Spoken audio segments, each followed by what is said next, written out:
बिस्मिल्लाहिर्रहमानिर्रहीम। अस्सलाम वालेकुम डियर स्टूडेंट्स, मैं हूं आपका बायोलॉजी ट्यूटर उबैदुर रहमान बेग। आज हम बच्चों ग्रेड 9 की बायोलॉजी बुक का आगाज़ करने जा रहे हैं।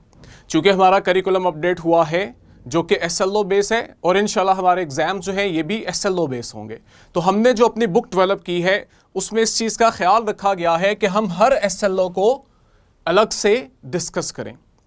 अब जो SLO है हमने इससे एक नॉलेज ड्राइव किया है। नॉलेज आप समझ लें कि टॉपिक है जो आप बुक के अंदर पढ़ेंगे, जो टोटली एक SLO के ऊपर बेस्ड कर रहा होगा। साथ ही साथ हमारे करिकुलम की डिमांड है कि हम हर SLO से रिलेटेड कोई ना कोई स्किल डेवलप करें बच्चे के अंदर। तो आपको बायोलॉजी में हर जगह ये तीन चीज़ें ज़रूर मिलेगी, SLO होगा, उसका नॉलेज होगा और उससे रिलेटेड स्किल होगा। आज हम चैप्टर 1 का पहला SLO स्टार्ट करने जा रहे हैं, ठीक है। वो है state Quran instructs to reveal the study of life. SLO की हमसे डिमांड है कि आप बायोलॉजी को, स्टडी ऑफ लाइफ को कुरानिक आयात के साथ, अहकामात के साथ रिलेट करें। तो हमें पता है कि कुरान जो है ये साइंस के साथ रिलेट करता है। कुरान में ऐसी बहुत सारी आयात हैं जिनमें अल्लाह ताला ने इस कायनात के और इसमें मौजूद जानदारों से मुताल्लिक बहुत से राज अफशा किए हैं, वो भी आज से 1400 साल पहले।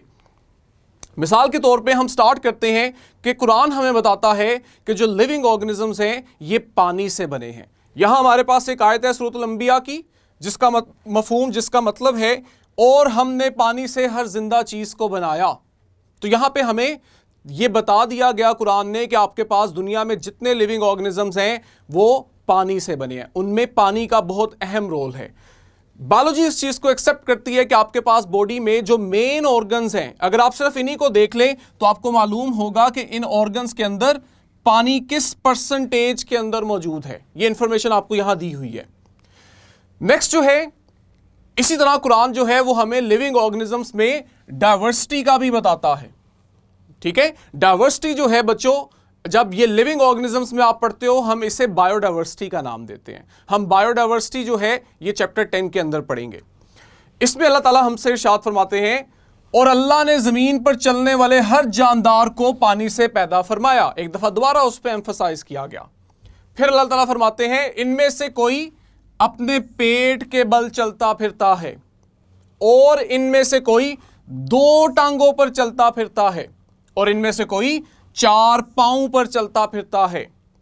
अल्लाह जो चाहता है पैदा फरमाता है, बेशक अल्लाह पूरी तरह हर चीज पर कादिर है। तो ये देखो, आपको इस आयत के अंदर कितनी खूबसूरती से अल्लाह ताला ने बता दिया कि आपके पास लिविंग ऑर्गेनिजम्स जो हैं वो किस तरह से मूवमेंट करते हैं। कुछ क्राउल कर रहे हैं, कहीं आप देख रहे हो कि आपके पास ह्यूमन या बर्ड्स जो हैं वो 2 टांगों पे चल रहे हैं, और जो चौपाए हैं आपके पास एनिमल्स हैं या आपके पास 4 टांगों पे चल रहे होते हैं। इससे क्या है कि आपके पास लिविंग ऑर्गेनिजम्स के अंदर डाइवर्सिटी आती है, ठीक है। इसकी अहमियत हम पढ़ेंगे।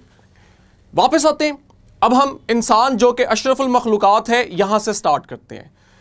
कुरान हमें इंसान की क्रिएशन के बारे में बताता है और बहुत अहम इंफॉर्मेशन आज से कई सदियों पहले हमें बताई, और वो ये कि और उसने मिट्टी से इंसान की पैदाइश का आगाज फरमाया। यहां अल्लाह ताला ने इतना बड़ा राज जो है वो हमें कई सदियों पहले बताया, जिसे तलाश करने में हमें कई सदियां लग गई। आज जाके साइंस जो है वो इस मालूमात को वेरीफाई करती है।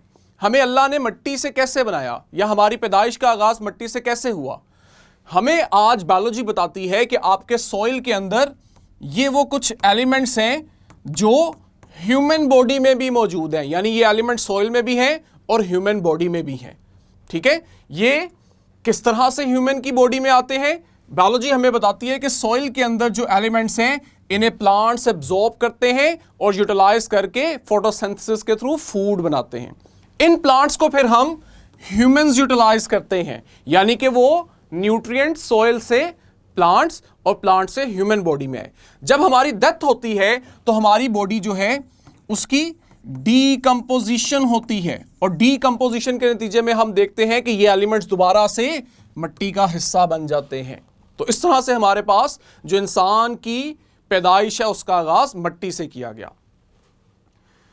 आगे अल्लाह ताला मजीद डिटेल में जाके इंसान की जो क्रिएशन है इसको स्टेप बाय स्टेप बताता है, और ये एक ऐसी इंफॉर्मेशन है जिसे साइंस ने कई सदियों के बाद वेरीफाई भी किया।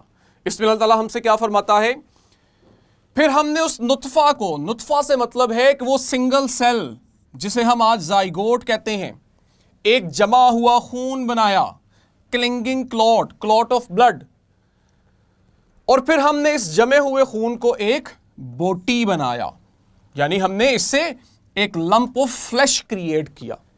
नेक्स्ट स्टेज क्या आती है? फिर हमने इस बोटी से हड्डियां बनाई, फिर वहां पे बोन्स की डेवलपमेंट का प्रोसेस स्टार्ट हुआ। ठीक है, फिर हमने हड्डियों पर गोश्त चढ़ाया, जब स्केलेटन बना तो उसके ऊपर आपका मैस, बोस, जो गोश्त है, मसल्स हैं, इनकी फॉर्मेशन हुई। और फाइनली अल्लाह ताला फरमाता है कि हमने फिर उसमें रूह डालकर एक दूसरी मखलूक यानी न्यू क्रिएशन बना दिया उसे। तो ये कितनी खूबसूरती से अल्लाह ताला ने हमें इंसान की क्रिएशन को स्टेज बाय स्टेज एलैबोरेट कर लिया। छोटा सा ड्रॉप था, नुत्फा था, जो कि जमे हुए खून में कन्वर्ट हुआ। वहां से आपके पास वो गोश्त का टुकड़ा बना, उसके बाद बोन्स की फॉर्मेशन हुई। बोन्स की जब फॉर्मेशन हुई तो उसके राउंड दोबारा से आपने देखा मसल्स और गोश्त की फॉर्मेशन हुई, और फाइनली जो है वो एक नई स्पीशीज, एक नए ऑर्गेनिज्म के अंदर इवॉल्व हो गया, जो कि अपने आगाज से टोटली एक मुख्तलिफ चीज थी। इंसान के बाद हमें कुरान जो है वो एनिमल्स से रिलेटेड भी बहुत सारी इंफॉर्मेशन प्रोवाइड करता है। जैसा कि यहां अगर हम देखें, हमारे पास सूरह नहल में अल्लाह ताला फरमाता है, और आपके रब ने शहद की मक्खी के दिल में ये बात डाली कि वो पहाड़ों में घर बना और दरख्तों में और उन बैलदार छपड़ों में, यहां ये दरख्त से मुराद है, जिन्हें लोग सहारों से ऊपर चढ़ाते हैं, फिर हर किस्म के फलों से खुराक हासिल कर। आज हमें पता है कि जो हनी बीज हैं ये फ्लावर से एक लिक्विड, एक फ्लूइड हासिल करते हैं एज ए फूड, जिसे हम नेक्टर कहते हैं। ये उसकी तरफ इशारा है। इन रस्तों पर चल जो तेरे रब ने आसान बना दिए। आगे अल्लाह ताला फरमाता है, उन शहद की मक्खियों के पेटों से मशरूब निकलता है, यानी हनी की क्रिएशन होती है, जिनके रंग मुख्तलिफ हैं, इनमें लोगों के लिए शिफा है। और आज साइंस इसको वेरीफाई करती है कि जो शहद है ये इंसानी सेहत के लिए बहुत मुफीद है। फिर अल्लाह ताला फरमाता है, यकीनन इसमें निशानी है उन लोगों के लिए जो गौर फिक्र करते हैं। अब अल्लाह ताला ने यहां जो शहद की मक्खी को हुक्म दिया है, उलमा इकराम बताते हैं कि ये जो अल्फाज यूज हुए हैं ये फीमेल हनी बीज के लिए यूज हुए हैं। कब? आज से कई सदियां पहले, जबकि साइंस ने आज जब हनी बीज पे रिसर्च की है तो उसने इस बात का एतराफ किया है कि वो जो वर्कर हनी बीज हैं, जो जाती हैं फलों से रस चूसती हैं ताकि वो शहद बनाएं, ये फीमेल हनी बीज होती हैं। तो देखो अल्लाह ताला कुरान में किस तरह से अपने राज बयान फरमाता है। सिग्निफिकेंस ऑफ प्लांट्स की अगर आप बात करें एनिमल्स के बाद, तो हमें मालूम है प्लांट्स की भी बहुत अहमियत है।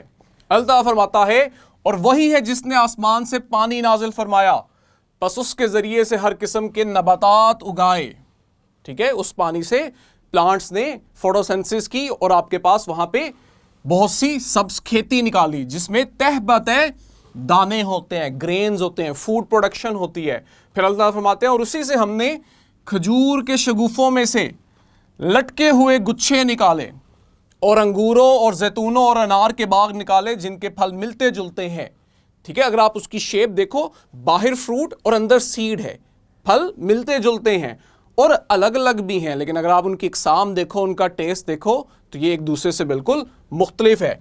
इसके फल को देखो जब वो फलता है, और फिर उसके पकने को देखो। अल्लाह ताला फरमाता है, इस पे गौर व फिक्र करो कि वो कैसे डेवलप कर रहे हैं।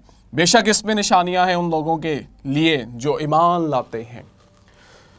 तो बच्चों, आप लोगों ने देखा कि किस तरह से हमने आज अपने पहले एसएलओ को एड्रेस किया।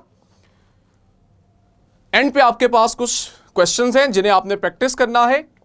मैं उम्मीद करता हूं आज का लेक्चर आपको समझ आया होगा। नेक्स्ट वीडियो में नेक्स्ट लेक्चर के साथ मिलेंगे बच्चों। अल्लाह हाफिज़।